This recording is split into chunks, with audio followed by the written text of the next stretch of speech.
Hello ka-sewer, kumusta kayong lahat?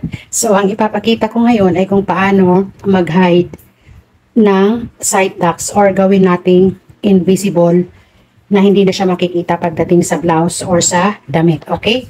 So, itong pattern na to, pakita ko sa inyo kung ano yung epekto ng walang cutting. Ito ha, halimbawa, kung gagawin ko siyang invisible, itatax ko na siya dito sa pattern pa lang. Tapos, yan.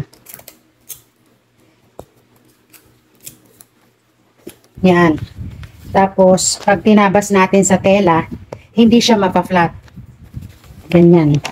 Ganyan ang magiging itsura niya. So, hindi naman pwedeng ganyan kasi mababawasan yung sukat ng pattern natin.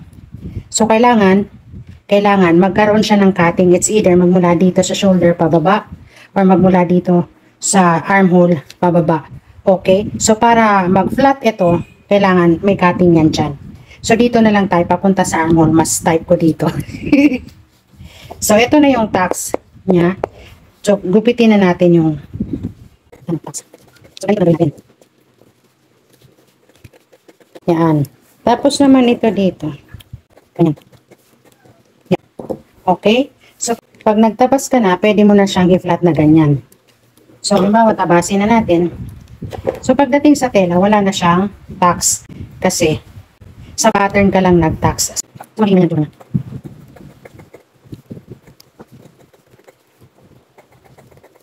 Yan.